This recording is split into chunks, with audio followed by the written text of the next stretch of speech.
Assalamualaikum warahmatullahi wabarakatuh. Kami dari kelompok 1 akan mempresentasikan tugas mata kuliah Pendidikan Agama Islam.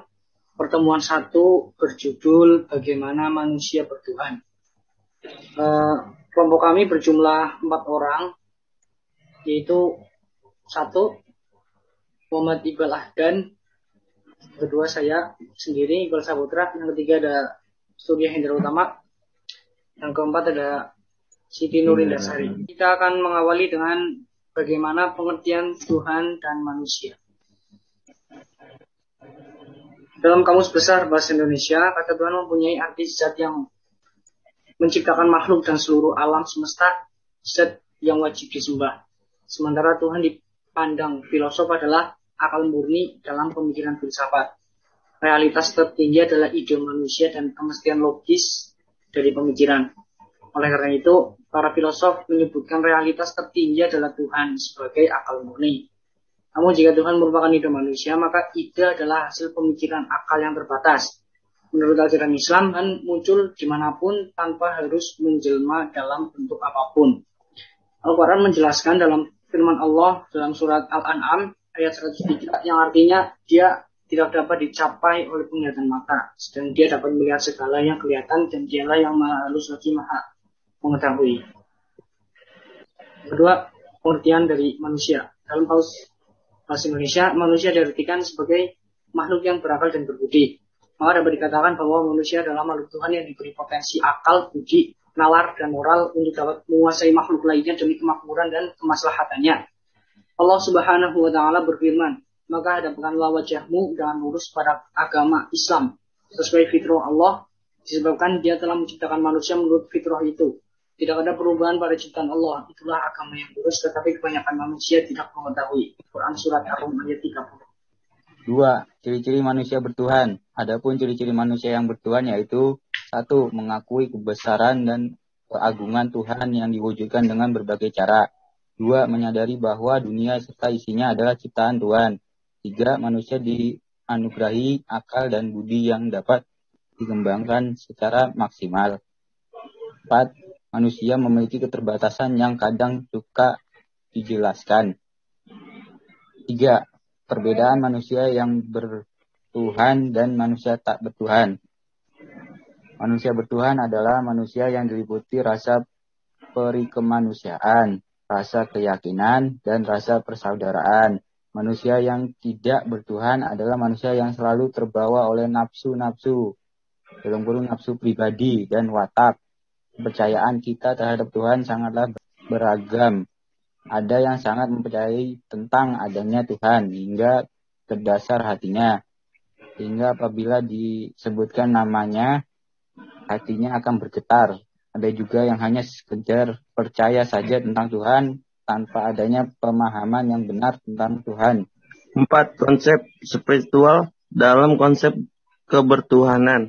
Spiritualisi adalah dasar begitu tumbuhnya harga diri, nilai-nilai moral, dan rasa memiliki, memberi arah dan arti pada kehidupan. Spiritualitas adalah kepercayaan akan adanya kekuatan non-fisik yang lebih besar daripada kekuatan dari kita. Suatu kesadaran yang menghubungkan kita langsung kepada Tuhan atau sesuatu unsur yang kita namakan sebagai sumber keberadaan kita. 5. Mengapa manusia memerlukan spiritualitas? Spiritualitas merupakan puncak kesadaran ilahiyah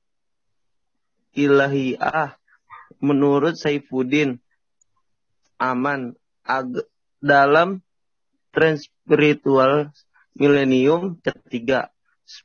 Spiritualitas membuat kita mampu memberdayakan seluruh potensi yang diberikan Tuhan untuk melihat segala secara holistik sehingga kita mampu untuk menemukan hakikat atau kesejatian dari setiap fenomena yang kita alami. Perkataan ilah yang selalu diterjemahkan Tuhan dalam Al-Quran dipakai untuk menyatakan berbagai objek yang dibesarkan atau dipentingkan manusia. Misalnya dalam surat Al-Qasas ayat 38, A'udzubillahi minasyaitonirrajim, Bismillahirrahmanirrahim. Wa qala fir'auna ya ayyuhal mala'u ma alimtu lakum min ilahin ghairin. Fa'uqad li ya muna 'alaqin waj'al li sarhal li 'alli afdali'u ila ilahi Musa wa inni la adunnuhu minal kadhibin.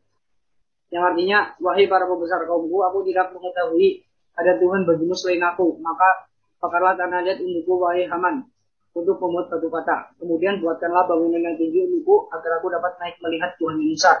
Dan aku yakin bahwa dia termasuk pendusta.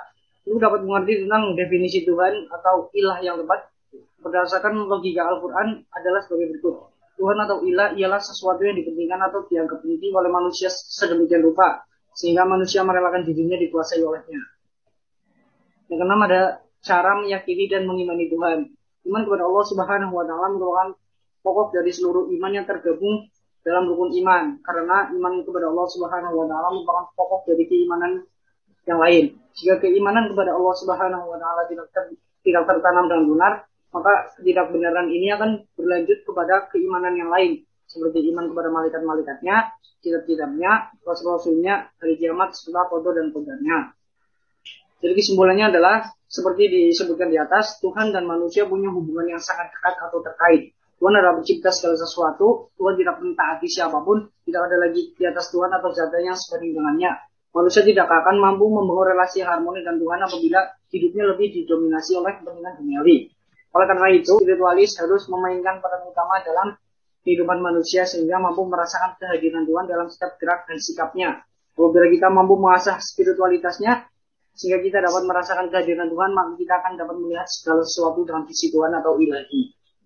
Visi ilahi inilah yang sangat dibutuhkan oleh umat manusia, sehingga setiap tindak tanduk dan sikap perilaku manusia didasari dengan semangat kecintaan kepada Tuhan sebagai manifestasi kebenaran universal dan pengabdian serta pelayanan kepada sesama ciptaan Tuhan.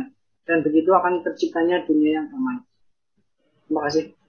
Sekian presentasi dari kelompok kami, kelompok 1. Kurang lebihnya mohon maaf. Wassalamualaikum warahmatullahi wabarakatuh.